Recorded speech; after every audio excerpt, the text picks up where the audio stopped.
bagaimana kemudian kita harus terus mengingat visi Salimah, ya, apa tuh visi Salimah?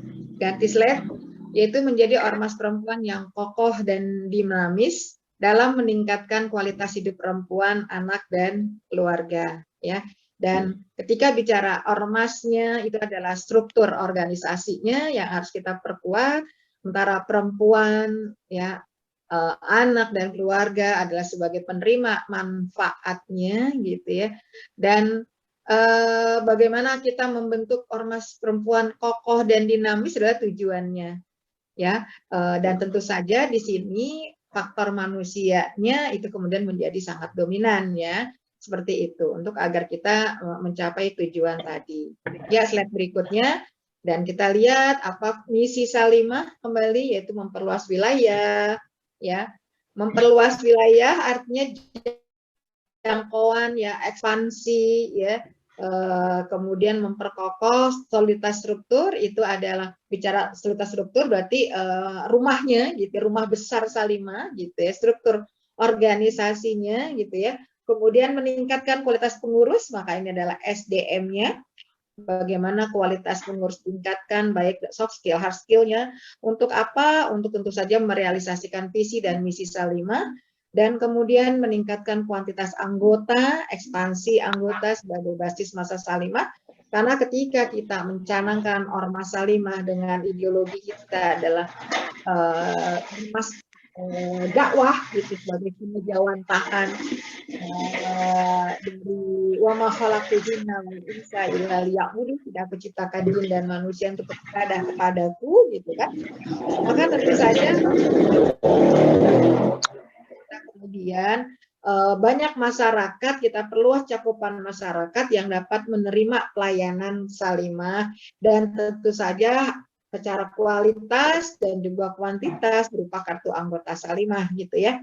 Kemudian yang misi keempat, meningkatkan peran serta Salimah, ya. Nah, ini adalah upaya-upaya sinergi, kolaborasi, gitu kan ya, dalam upaya peningkatan kualitas perempuan, perlindungan anak, dan pengokohan keluarga, dan juga meluaskan dan mengokohkan kemitraan. Ini juga kembali sinergi dan kolaborasi dengan pemerintah, dan kemudian mengokohkan peran dan posisi Salimah dalam peta pergerakan perempuan Indonesia. Ini menjadi tujuan kita, yaitu sebagai ormas pelopor, ya.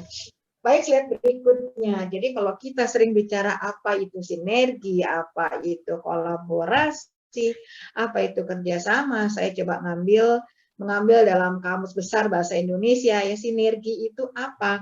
Sinergi itu adalah kegiatan atau operasi gabungan, ya. Ya, kolaborasi, ya, kerjasama. Kerjasama itu apa? Kerjasama adalah kegiatan oleh beberapa orang atau lembaga, pemerintah, dan sebagainya untuk mencapai tujuan bersama, ya. Ini slide berikutnya. Nah, jadi kalau kita coba perjelas lagi apa itu sinergi, sinergi dan bukan sinergi. Sinergi itu adalah bagaimana kita memanfaatkan perbedaan, lebih fokus pada menciptakan peluang, bukan pada fokus pada perbedaan menimbulkan hambatan, tapi fokus pada perbedaan berikan peluang, ya. Jadi sinergi bukanlah berarti mengabaikan kita berbeda, karena kecenderungan kalau kita mengabaikan perbedaan nanti akan muncul yang kita sebut hegemoni atau otoritarisme, otorian, gitu ya. Kalau kita mengabaikan perbedaan, karena kita akan melihat masa bodoh yang beda, jadi kita akan berpikir, ya, menimbulkan hegemoni, ya, semua pasti kayak saya, ya kayak ini, gitu ya, hegemoni, kemudian muncul otorian, gitu ya. Jadi sinergi itu kita memahami memang kita ada perbedaan, kita berkumpul, ada dalam organisasi Salimah, ya kan, dan kita punya latar belakang dan pengalaman yang berbeda, yang menimbulkan juga kita punya pengalaman emosi yang nggak sama. Nah, bagaimana kemudian perbedaan-perbedaan tersebut tetap secara faktual kita akui keberadaannya, tapi kemudian yang kita ciptakan adalah peluang. Jadi manfaatkan perbedaan untuk menciptakan peluang. Nah, sinergi itu adalah kerjasama, ya, bukan sama-sama kerja. Ya, kalau sama-sama kerja itu bukan sinergi, ya, karena dia bisa jadi melakukan pekerjaan sesuai dengan versinya. Ini versi A, versi B, ini versi bidang data, ini bidang pelatihan, ini versi apalagi koperasinya gitu ya, versi pendidikan, sosial, enggak seperti itu gitu ya. Atau kita ada satu event gitu kan, dan semua sama-sama kerja, tapi ternyata di pas hari H-nya banyak sekali yang tambal sulam, banyak yang bisa ini belum, ini kenapa ini enggak gitu ya, udah keberantakan acaranya. Nah, itu pasti karena sinergi yang tidak dilakukan. Tidak ada melakukan kerjasama. Nah, ketika kita bicara kerjasama, berarti kan kita juga tetap harus fokus bagaimana kita menciptakan hal-hal situasi atau alat bantu yang memudahkan untuk kerjasama. Nah, sekarang di era digital, ya, bahwa kerjasama ketika kita menyamakan kinerja kita, nggak bisa ketemu, tidak selalu ketemu karena kesibukan dan lain sebagainya. Kita ada media WA, kita, ya kan, atau kita bisa video call atau Zoom, ya. Yang penting bagaimana sesuatu yang bisa jadi ketika memanfaatkan perbedaan, kerjasama, ada sesuatu yang disclaimer, istilahnya disclaimer. Nah, yang nggak jelas gitu, yang buram, maka itu harus divalidasi. Ya, divalidasi, kita tanya gitu kan, ya seperti itu.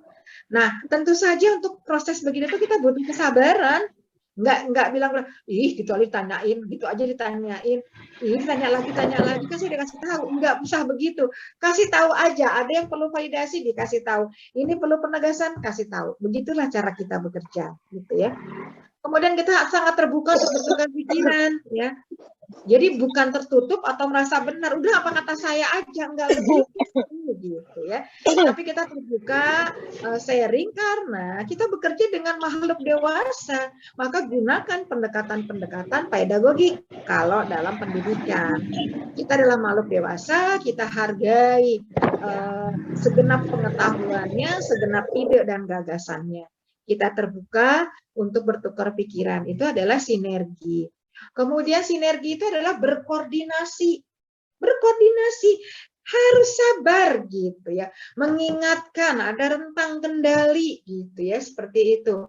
Bagian mana yang belum, jangan khawatir luput, semua saling watawasobik hak watawasobisop, saling mengingatkan dalam bingkai kesabaran gitu ya.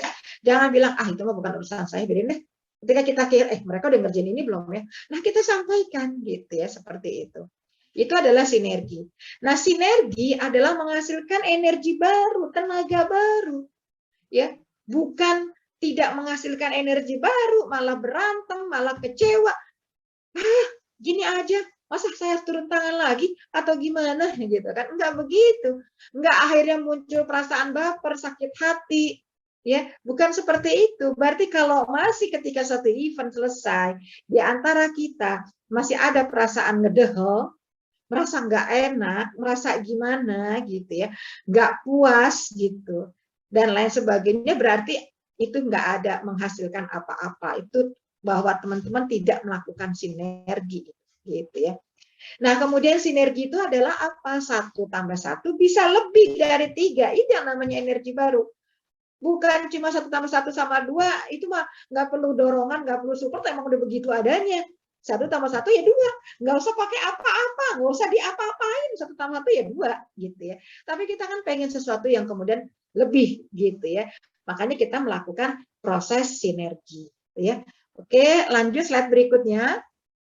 Nah, tentu saja ketika bicara sinergi ya, bicara bagaimana kita bekerja dengan manusia, ya kita kembalikanlah bagaimana sih sebuah proses ukhuwah itu kita awali, atau bagaimana sih proses ukhuwah itu gitu ya. Kenapa pakai ukhuwah sih? Ya karena kita kan ormas Islam, ormas dakwah. Kita mulai kan dari saling mengenal. Pasti teman-teman semua harus punya sudut pandang yang lebih positif terhadap rekan kerjanya. Karena ketika kita semua ada dalam satu wadah ini, yaitu organisasi, berarti kita tuh bukan sesuatu atau bukan mati, bukan tidak memiliki sesuatu, tapi kita tuh sudah something, sudah memiliki sesuatu, tentu dengan berbagai latar belakang, berbagai kemampuan yang ada. Nah, itu harus dihargai. Maka mulailah saling mengenal gitu ya. Kadang mungkin dia saling mengenal itu emang nggak cukup sehari 2 hari gitu ya, seperti itu. Tapi mulailah kita saling mengenal dari dia latar belakangnya apa, atau yang paling jadi trigger gitu ya, bahwa kalau ini terganggu ya tidak terpenuhi emosinya, ini bisa berantakan gitu ya. Nah, itu juga penting. Artinya ketika saling kenal, muncul saling memahami, kita memahami kalau saling kenal dia latar belakangnya apa. Oh, dari perguruan tinggi mana? Oh, dia ahlinya di mana? Kebisaannya apa? Gitu kan ya. Oh, rumahnya di mana? Seberapa jauh ataupun dekat gitu kan, ini seperti dari titik kumpul misalnya. Kemudian muncul saling memahami. Nah, kalau sudah saling memahami ini artinya kita sudah mampu memberikan orang, memberikan pelayanan sesuai dengan kebutuhan emosinya, ya, sesuai dengan kebutuhan emosinya masing-masing, yang saya yakin bahwa semua punya pengalaman emosi yang nggak sama gitu kan ya, seperti itu. Tapi bagaimana kita bisa memberikan pelayanan, ya sebetulnya memenuhi kebutuhan emosi itu sangat universal ya, ketika dia dihargai, ada sharing, ada kepercayaan, itu adalah sesuatu yang dibutuhkan oleh semua orang.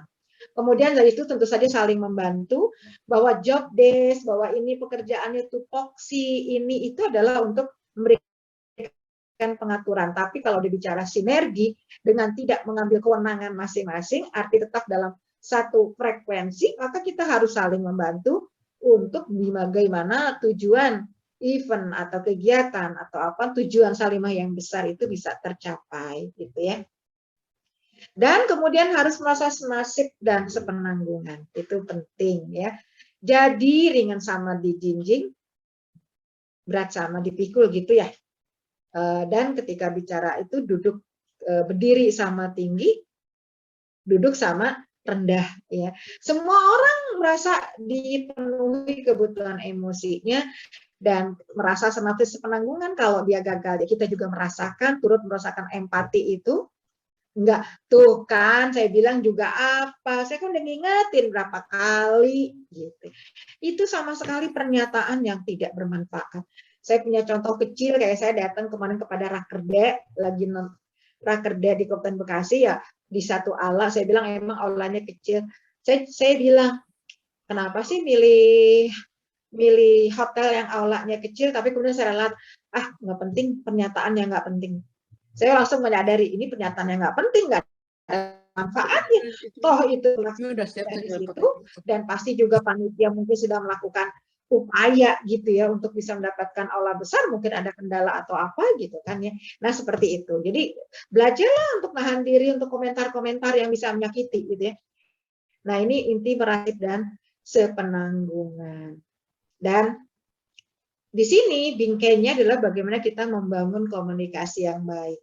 Baik verbal ataupun non-verbal, komunikasi langsung atau tidak langsung, via kontak personal atau via WA, via media digital, baik lisan maupun tulisan, ya, ataupun alat komunikasi lainnya, kita aktifasi untuk komunikasi agar efisien.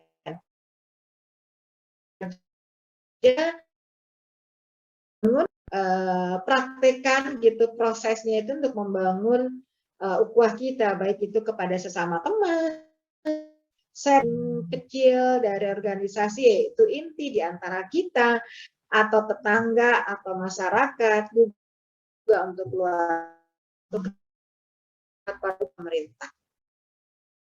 Baik, nah sinergi satu sama satu bisa lebih besar atau sama dengan, bukan 1+1 sama dengan 2, karena itu tanpa sinergi pun sudah begitu dari sananya gitu ya.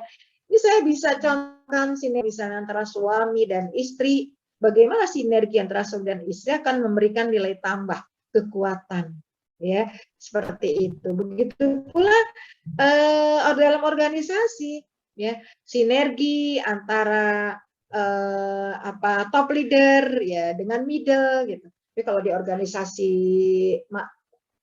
apa namanya, bukan waralaba, non profit ya seperti Salimah, sebetulnya saya agak kekok menyebut ada yang di atas, ada yang di bawah, sebetulnya enggak, cuma itu pengamanahan saja gitu. Artinya sinergi antara tugas pokok dan fungsi, sinergi gitu ya, antara ketua dengan wakil ketua, sekretaris, antara dengan ketua-ketua bidang gitu kan.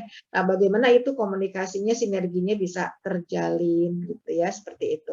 Ya, slide berikutnya. Jadi, kalau boleh saya sampaikan bagaimana dalam sinergi itu ada perbedaan unik disatukan dalam ikatan suci.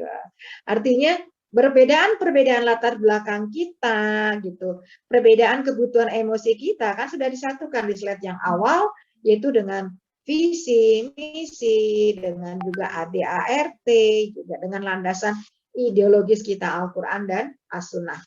Jadi sinergikan hidup kita, jangan jalan sendiri-sendiri gitu ya.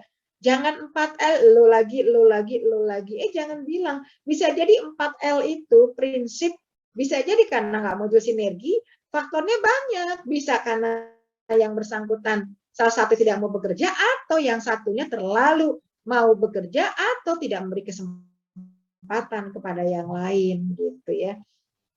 Kemudian pahami kelebihan dan kekurangan sesama kita, utamakan adalah solusinya. Jangan lihat spion terus gitu ya. Spion itu lihat ke belakang itu hanya untuk sesekali saja gitu, tapi kita lebih dominan lihat ke depan. Majulah, lihat ke masa depan gitu ya. Nah, slide berikutnya, sekarang bagaimana sih kita terbangun soliditas gitu ya. Soliditas itu akan terbangun ya apabila terbangun yang kita sebut dengan ketahanan individual gitu ya. Apa itu ketahanan individual? Slide berikutnya merupakan kondisi dinamik suatu individu yang memiliki keuletan dan ketangguhan serta mengandung kemampuan fisik, material dan psikis, mental, spiritual. Itulah ketahanan individual. Ya. Jadi tahan banting. Saya selalu bilang, ya Allah, jangan mes-mes, saya mundur, hand up, lempar handuk. Jangan. Kita masih bekerja dengan manusia, juga masih banyak punya landasan yang sama, yaitu dakwah. Ada Al-Quran, ada As-Sunnah, ada ART. Masa sih masih nggak bisa ketemu, nggak bisa dicari ketemu titik temunya gitu ya. Jadi kita harus tahan banting, ya seperti itu. Dan berapa lama saya kalau aktivitas bekerja dengan manusia itu berarti jauh lebih lama, bisa jadi bisa bilangan tahun lah gitu kan ya. Tapi apa? Itu tadi karena kemudian kita bangun ketahanan individual kita. Adalah sedih-sedihnya, adalah marah-marahnya. Tapi sedih dan marah kita, kecewa kita tidak sampai menghambat atau mengganggu sistem, tidak sampai menghambat atau mengganggu tujuan. Itu yang penting gitu ya. Mengganggu itu seperti apa? Nggak datang-datang rapat. Tahu nggak ketika kita nggak datang rapat, itu tuh gegejek, saya kan juga pengalaman. Ada yang, aduh, akhirnya kan harus dikomunikasikan lagi gitu ya. Dan katanya besoknya nggak datang rapat lagi, besoknya. Nah, biasanya dimulai dari situ. Kalau dulu saya jeli. Kalau di grup ada yang tenggelam, nggak pernah komen, nggak pernah apa, itu biasanya saya telepon langsung. Ya, karena saya tahu nih orang kenapa nih. Biasanya saya telepon langsung, saya tanya gitu kan ya, seperti itu ya. Kemudian ada ketahanan individu atau pribadi, itu ada di antara dua, antara faktor kerentanan, ada faktor kelentingan. Ya, tentu saja kalau kita menuju ketahanan individual yang dimaksud dalam definisi ini merupakan kondisi dinamik satu individu, maka untuk mencapai ini, maka kita harus terus proses menuju kelentingan individual, ya. Karena kita juga gampang rentan. Rentan tuh apa? Banyak yang nggak sabar, yang katanya ini mah kalau kerja dikasih tahu mulu, atau aduh saya nggak bisa kerja sama orang lain, adanya bisanya tuh kerjanya sendirian, gitu ya, seperti itu. Atau ujuk-ujuk misalnya, udah begini aja gitu ya, tanpa ada sharing, tanpa apa, bisa jadi itu akan menjadi faktor kerentanan ya. Nah, apa itu kelentingan? Slide berikutnya. Kelentingan, ibu-ibu tahu lenting itu makanan dari Jawa ya? Oh bukan, itu lanting ya. Kelentingan adalah ya slide berikutnya. Jadi kelentingan itu di antara ketahanan individual itu di antara kelentingan dan kerentanan. Apa itu kelentingan? Kelentingan adalah kemampuan individual untuk bertahan dan bangkit kembali dalam keadaan semula, bahkan menjadi lebih baik lagi ketika mengalami ujian dan cobaan. Itu kelentingan secara umum, ya.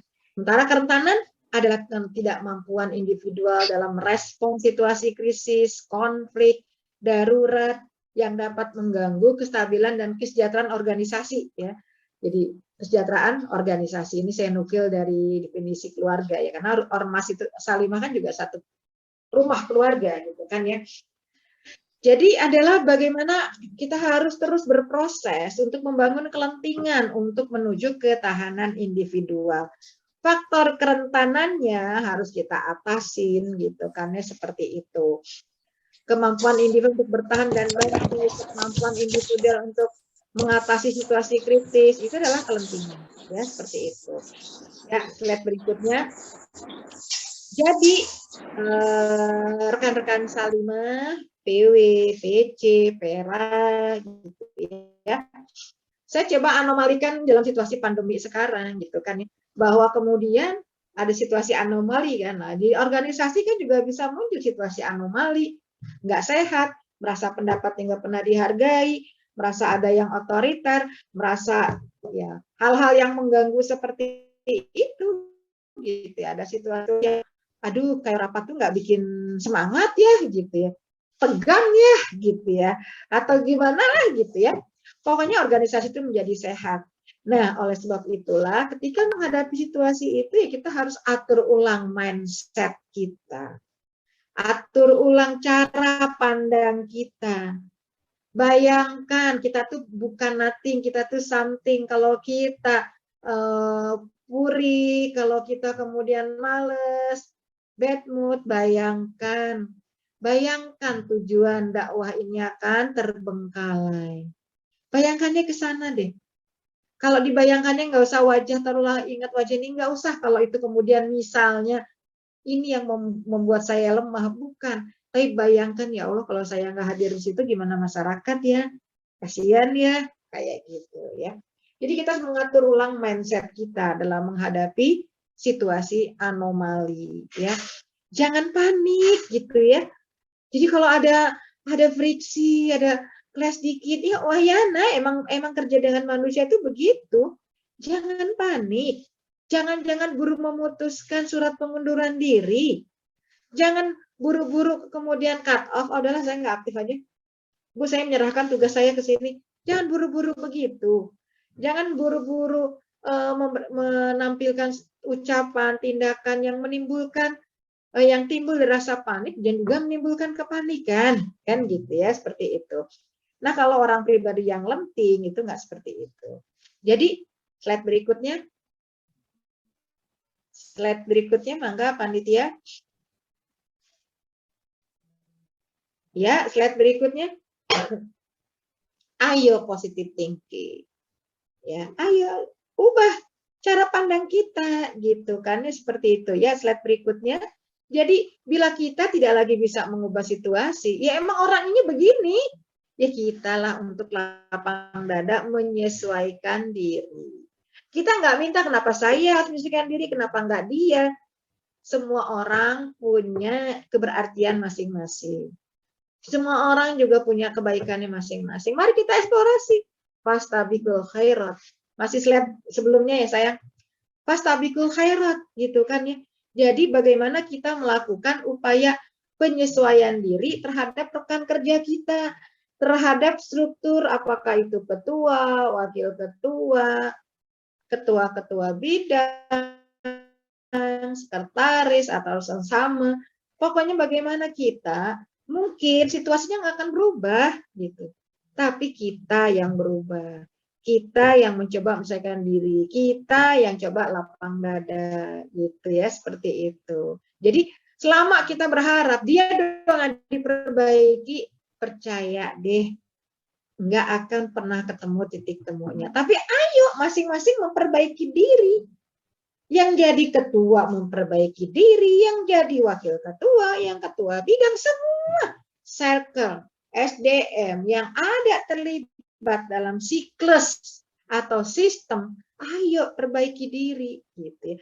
Apa ya? Kenapa orang nggak nyaman sama saya? Kenapa begini? Kenapa begitu gitu? Mundur itu bukan jalan keluar terbaik, karena ketika kita mundur, udahlah saya nggak aktif lagi di Salimah, kita nggak akan pernah tadi mendapatkan sesuatu yang baru dalam diri kita. Kita nggak bisa tumbuh dan berkembang, khususnya untuk tumbuh kembang emosi kita. Kita ada nggak pernah belajar. Nggak pernah tuh, di mana kita belajar lapang dadanya, di mana kita belajar sabarnya, di mana kita belajar syukurnya, kan gitu ya. Jadi jangan mudah ya. Kita bisa mengatasi situasi itu ya. Nah, slide berikutnya. Nah, kalau kita menjadi ormas pelopor, karena kita adalah pelopor, setiap kita adalah pemimpin, ya kan? Apa sih yang dibutuhkan dari seorang pelopor? Ya, slide berikutnya. Yang pertama, kemampuan pribadi. Untuk menjadi ormas pelopor tuh ya kita harus memiliki setiap SDM-nya itu ada kemampuan pribadi, soft skill, emosi yang kita miliki. Kita memiliki integritas tinggi, memiliki visi yang jelas, yang itu dielaborasi dengan visi Salimah. Nilai-nilai yang kita anut, kita perkuat untuk meningkatkan integritas kita.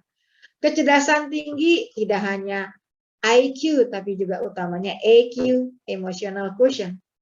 Kemudian juga kreatif dan inovatif. Nah, untuk kreatif dan inovatif itu kita siap menghadapi kegagalan. Sementara artinya circle siap memberikan kesempatan. Di situ sinerginya. Tidak mudah merasa puas, tapi juga tidak mudah putus, dan fleksibel dan memiliki kematangan jiwa. Orang yang nggak fleksibel, satu sisi orang yang katanya dia perfect itu bagus, tapi kalau harus dampingi dengan fleksibilitas agar kita bisa menyesuaikan diri, karena kadang harapan atau ekspektasi tidak melulu sesuai dengan apa yang menjadi ekspektasi kita. Kalau kita nggak punya kelentingan, nggak punya fleksibilitas, gimana kita bisa ngatasin itu? Males Bu, saya kan maunya begini, nggak bisa. Itu mau kamu, mau mereka beda lagi. Nah, bagaimana mauku berelaborasi, melebur menjadi mau kita, kan begitu ya.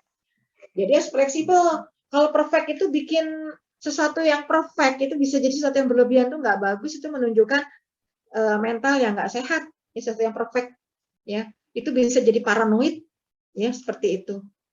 Kemudian tentu saja jihad sehat jasmani dan rohani, tentu saja kemampuan pribadi tunjukkan dengan wibawa dan karismatik gitu kan ya. Dan kita juga mempunyai idealisme ya, seperti itu. Itu kemampuan pribadi ya. Kemudian yang berikutnya adalah kemampuan pemimpin, kepemimpinan. Ya, slide berikutnya. Apa kemampuan pribadi, kepemimpinan yang diharapkan muncul dan harus dilatih dari kita ya. Mampu kita memotivasi orang lain, tapi sebelumnya kita juga harus mampu memotivasi diri kita sendiri. Mampu membuat keputusan yang cepat dan tepat, dan ingat, keputusan yang cepat dan tepat itu didapat serta kita melakukan validasi. Validasi itu berupa apa? Berbagai informasi, berbagai pendapat yang itu kan menjadi informasi, menjadi data, disitulah kita kemudian bisa mengambil keputusan. Kemudian kita juga mampu mempengaruhi orang lain, ya emang tugas kita. Kalau kita aktif Salimah tidak memberikan asar apa-apa, tidak memberikan bekas, itu kan rugi gitu ya, seperti itu. Kemudian mampu mengelola konflik, ini juga modal utama kita dalam membangun ketahanan individual, membangun kelentingan, agar membangun soliditas, punya keterampilan berorganisasi, ini adalah soft skill, mampu memimpin kerja, ya kita jangan berbiasakan enak kerja sendiri, kerja sendiri mah nggak perlu latihan, udah aja jadi direkturnya sendiri, bikinnya sendiri, tapi kita hidup sendirian. Tapi yang paling baik, yang paling oke adalah bagaimana kita berhasil bersama-sama, mampu bekerja secara tim, gitu ya. Kemudian mampu mengendalikan stres, ya tadi. Jadikan kita aktivitas di Salimah ini Ingat kesehatan mental piramidanya, kita harus membuat lapisan no distress kita jauh lebih besar. Kita harus ciptakan itu. Bahwa ketika mengadakan kegiatan, ketika kita rapat ketemu orang, itu bikin happy. Satu sama harus mengeluarkan aura yang memberikan kebahagiaan, memberikan kenyamanan sekelilingnya, sehingga enggak menjadi penyebab seseorang jadi ini penting, mampu meredakan stres. Tidak panik, ya, panik.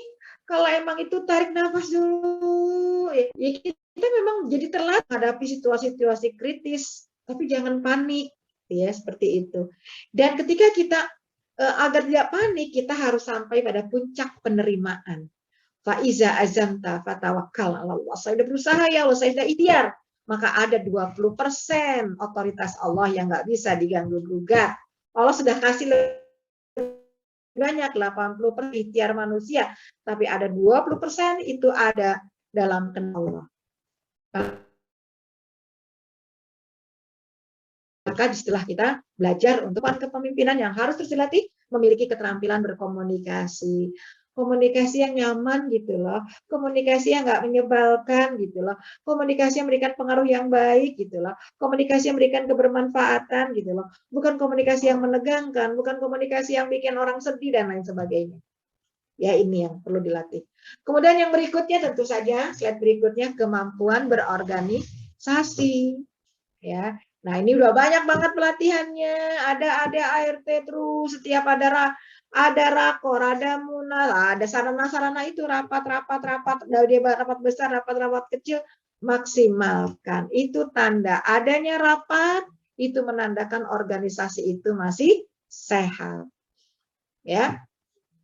Mampu mengelola dan mengoptimalisasi potensi sumber daya dalam berorganisasi, makanya kita kenali ya teman-teman kita, apa kemampuannya, apa latar belakangnya, dan beri kesempatan dia untuk berinovasi. Untuk menyampaikan ide, untuk menyampaikan gagasan, dan kita menyampaikan apa yang bisa saya bantu, kan begitu. Ya. Kemudian juga mampu mengelola dan mendistribusikan kerja, delegasi, jangan 4L, jangan lo lagi. Ini adalah membangun trust, membangun kepercayaan, kasih kepercayaan dia. Dia gagal, kita bantu. Insya Allah makin lama, circle kita juga akan makin terlatih. Belajar mengelola dan mendistribusikan kerja. Saya ini awal-awal juga gitu, kayak nggak percaya, tapi lama-lama capek sendiri. Kasih kepercayaan. Kalau dia gagal, jangan dimarahin. Kan saya juga bilang apa? Jangan. Kalau udah surok, keputusan udah diambil, itu artinya keputusan bersama. Kita nggak kembali lagi kepada proses awal. Gitu. Kalau mau kritik, mau kesel saat lagi surok. Tapi ketika keputusan diambil, semua sudah harus sepakat. Belajar mendelegasikan wewenang. Itulah prinsip amal jama'i. Kalau semua bertumpu, etadoi, kita harus menyiapkan sistem ini yang akan melahirkan kepemimpinan. Siapa next setelah ini? Siapa ketua PW? Siapa ketua PD? Siapa ketua PJ? Siapa Pera? Kalau sistem ini berjalan baik, itu dengan sendirinya regenerasi itu akan muncul. Jadi bicara mendistribusikan kerja, delegasi, bingkainya dalam trust, kepercayaan. Beri kepercayaan, beri kesempatan. Jangan celak gagasannya, gitu kan, seperti itu. Kemudian mengelola konflik. Konflik itu bisa dikelola, kita lakukan validasi deh. Yang ditekan validasi, tanya, ngobrol. Afan, tadi saya maksudnya begini, emang kamu maunya gimana sih? Gitu. Saya minta maaf kalau saya salah, itu validasi. Jangan cuma bisa di belakang. Nah, untuk itulah, untuk mengelola konflik, penting prinsip keterbukaan di dalam rapat. Karena kalau di luar rapat, itu namanya kalau bentuk komunikasi, itu komunikasi anggur, komunikasi gibah, komunikasi nggak terstruktur. Nggak jelas tujuannya apa, tapi kalau dalam rapat, biasakan terbuka. Jangan pakai nggak ada itu senior junior. Semua yang hadir itu adalah sesuatu, something, bukan nothing, hargai. Tanya. gitu. Nah, itu namanya. Itu untuk agar kita mampu mengelola konflik dan kemudian validasi personal itu penting. Kemudian apa kemampuan berorganisasi? Mampu bekerja sama. Ya, teman-teman ya, yang selama ini kayaknya lebih enjoy, lebih asik, kayaknya ngerjain sendiri, manggil penceramah sendiri, nentuin tanggal sendiri, ini sendiri. Ya, siap-siap aja, usia biologis kita nggak lama. Kita stres, kita capek, gitu kan ya. Seperti itu. Kalau bekerja sama kan itu prinsipnya. Senasib sepenanggungan, ringan sama dijinjing, berat sama dipikul, duduk sama tinggi, berdiri sama tinggi, duduk sama rendah. Ya, jadi ini juga harus dilatih nih, soft skill ini. Kemudian peka terhadap lingkungan dan mampu membaca situasi. Ini juga penting, tumbuhkan empati, simpati, memahamilah kebutuhan emosi setiap kita, dan kemudian memiliki keterampilan berkomunikasi dan membangun jaringan. Jaringan itu adalah ruh dari ormas dakwah. Ketika bicara pergerakan, tentu saja domainnya ada di jaringan. Ya, klik slide berikutnya. Nah, jadi kemudian bagaimana kita membangun jaringan? Kita perlukan adalah kemampuan pribadi, kemampuan organisasi, kemampuan kepemimpinan, dan disitulah kemudian terbangun kita bisa membangun ketokohan. Ya. Kenapa sih harus tokoh? Karena tokoh itu adalah yang bisa. Jadi bagaimana Ormas Salimah itu adalah menjadi tokoh, menjadi bukan second opinion. Dia akan menjadi opinion leader dalam pergerakan perempuan. Ketika bicara Salimah, orang segan. Ketokohannya terbangun. Tidak hanya jadi ketua, sekretarisnya juga, wakil ketua, pokoknya semua. Pada statementnya masing-masing terbangun, akhirnya pengurus Salimah. Gitu ya. Slide berikutnya, dan bagaimana kita membangun jaringan, ya baik jaringan itu kita perkuat jaringan internal, ataupun profesi dan komunitas, atau organisasi lain, apakah itu pertemanan, persaudaraan, atau media, ya, dan lainnya, masyarakat pada umumnya dan juga pemerintah, ya. Oke, slide berikutnya. Sekarang saya coba bicara tentang apa sih kebersamaan. Ya. Kata kebersamaan itu memiliki makna sebuah ikatan yang terbentuk karena rasa kekeluargaan, persaudaraan, lebih dari sekedar bekerja sama atau hubungan profesional biasa. Jadi penting ruh ukhuwah adalah bagaimana kita perkuat dan ruh atau dengan kata lain adalah membangun ruh kebersamaan. Ya, seperti itu.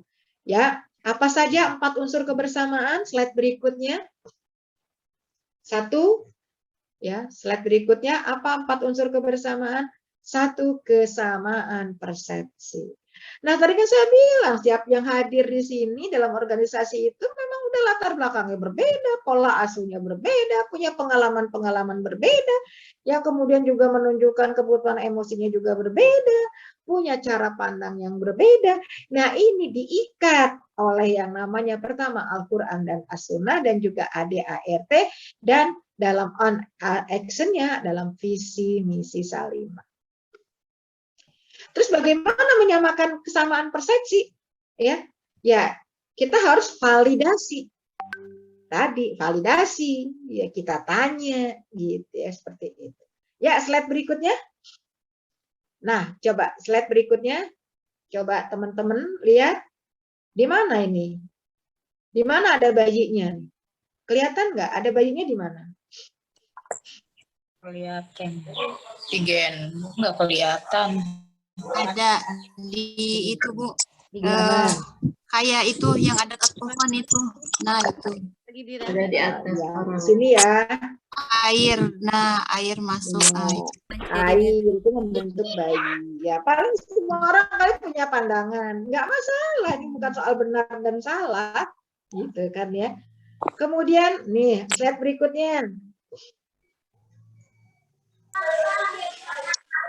Slide berikutnya, Panitia. Iya, lihat nih nenek-nenek atau gadis muda ya. Coba yang bilang nenek-nenek siapa? Gadis muda. Nenek gadis Hah? gadis muda. Nenek. Gadis muda. Iya. Gadis Ada bilang muda. nenek, ada bilang gadis muda. Tergantung sudut pandangnya dari mana kita melihat. Salah atau benar? Nggak ada salah, nggak ada benar. Itu persepsinya. Nah, cuma bagaimana kemudian kita berusaha untuk menyatukan persepsi tersebut. Gitu ya. Ya, slide berikutnya. Jadi apa sih pentingnya persepsi? Ya, karena dalam sebuah organisasi akan terdapat banyak orang yang memiliki pendapat berbeda. Tapi justru di situlah nanti satu event atau satu ide atau gagasan itu diuji gitu ya, dan menjadi makin kuat. Gagasan tanpa diskusi itu omong kosong. Nisbi, nah saya punya. Gagasan tanpa diskusi itu nisbi, ya, nggak asik gitu ya, karena nggak ada faktor lain yang kemudian menguji ide dan gagasan kita dari sudut pandangnya masing-masing. Sudut pandang itu akan memperkaya.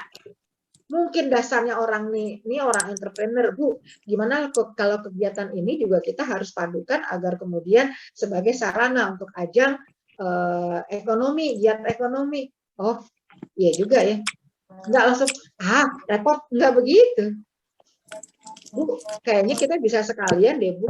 Kita kan udah kerjasama tuh sama Rumah Mode itu. Gimana kalau nanti ada tampilan ini? Kan semua dengan sudut pandang yang berbeda-beda itu jadi memperkaya, gitu kan? Satu ide atau gagasan. Ya, apa pentingnya persepsi? Satu kepala, satu ide, 1000 kepala, 1000 ide. Nah, tugas kita di mana ini divalidasi 1000 kepala, 1000 ide? Ya dalam diskusi, dalam musyawarah, dalam rapat-rapat. Paskan gitu. Dan ingat, ketika musyawarah kita butuh apa? Isar, memikirkan kepentingan lebih besar daripada kepentingan diri kita sendiri, kan? Karena dalam sinergi, prinsip sinergi itu apa? Ada keterbukaan, itu prinsip sinergi. Ada transparan, ada keterbukaan. Semua didudukkan sama penting dan tidak saling disalahkan dan ikhlas.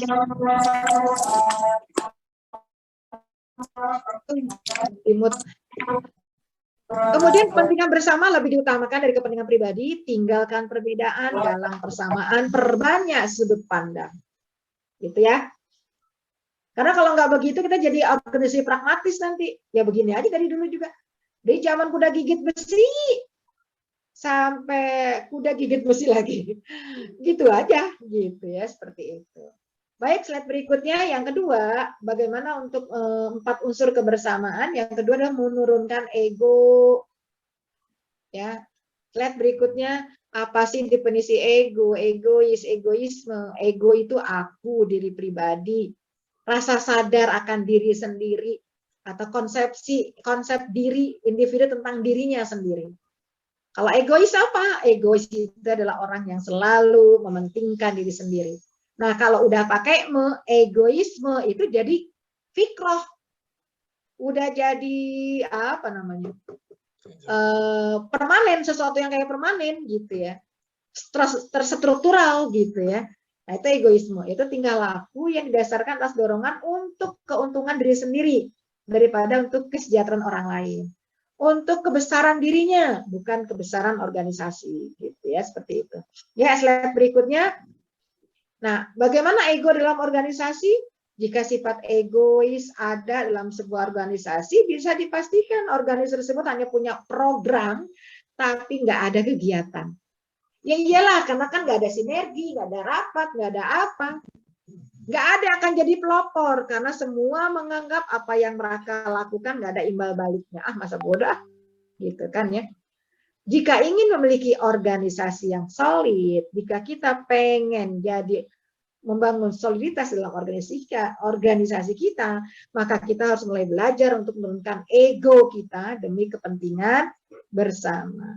Yang ketiga, slide berikutnya, kerendahan hati. Ya, kerendahan hati. Slide berikutnya. Apa itu kerendahan hati? Ya, jadi dalam sebuah organisasi selayaknya anggota yang memiliki usia lebih tua, apakah dia karena lebih tua, apakah karena lebih kaya, apakah karena lebih berpengalaman, apakah karena lebih senior, atau punya keahlian lebih tinggi, ya, itu harus berusaha untuk menekan rasa sombong dalam dirinya dan rela bekerja sama sambil mengajak dengan lainnya. Karena kerendahan hati akan menghindarkan kita dari rasa benci, iri hati, dan friksi, yaitu timbulnya kelompok yang terkotak-kotak. Jadi kalau sebuah organisasi ada fiksi-fiksi, terkotak-kotak, itu sudah cermin organisasi yang nggak sehat. Ya. Yang terakhir, keempat adalah kontribusi. Ya. Ya, kontribusi adalah peran yang diberikan seseorang dalam sebuah organisasi. Apa yang bisa kita berikan? Dan tentu saja tidak bisa setiap orang ditakar kontribusinya sama semua. Miliki, ada yang pikiran, ada yang fasilitas, ada yang tenaga, ada yang waktu. Nah, perbedaan memberikan kontribusi ini jangan berikan dukungan bahwa saya yang lebih banyak kontribusinya. Itu akan menimbulkan perpecahan. Ya. Jadi jika ingin bekerja bersama-sama, ya kita harus siap relaan untuk mau berkorban melalui apa saja. Nah, ini terakhir, ya, bagaimana tahap perkembangan tim kalau kita sebagai sebuah tim. Yang pertama itu menetapkan arah, drive, yaitu memfokuskan pada visi, misi, tujuan, prioritas, prosedur kerja, aturan bagi semua. Yang kedua adalah slide berikutnya. Menunjukkan bahwa kita kerja dakwah itu memang nggak bisa sendiri-sendiri. Penyakit dakwah yang utama adalah infirodia, single factor. Kita kerja sama-sama. Bergerak atau strive, peran dan tanggung jawab ditetapkan dengan jelas, ya, selesaikan secara arif sana. Dan yang ketiga, mempercepat gerak. Ini tahapan perkembangan tim menuju ormas pelopor gitu ya. Bagaimana yang ketiga, mempercepat gerak atau thrive, yaitu berupa peningkatan produktivitas, ya, penyelesaian masalah dengan umpan balik seluruh anggota, ada manajemen konflik, ada kerjasama dan pembuatan keputusan yang efektif. Ya, ini 2, 3 ini sesuatu yang terus berproses. Ya. Yang keempat, ketika sampai, entah kita sampainya sampai mana, kapan, nggak usah, ya, kita nggak akan pernah tahu, gitu kan ya. Tapi pada fase ini, jika tim belum mencapai puncak, kalau ada tujuan antara, maka kita perlu pause. Tiap itu pause, jeda, lakukan koordinasi, evaluasi, monitoring, gitu ya. Untuk dan meninjau kembali sasaran-sasaran yang masih relevan atau tidak. Nah, inilah barangkali ahwatulillah, ya, yang bisa saya sampaikan dalam kesempatan kali ini. Mudah-mudahan bermanfaat buat kita semua.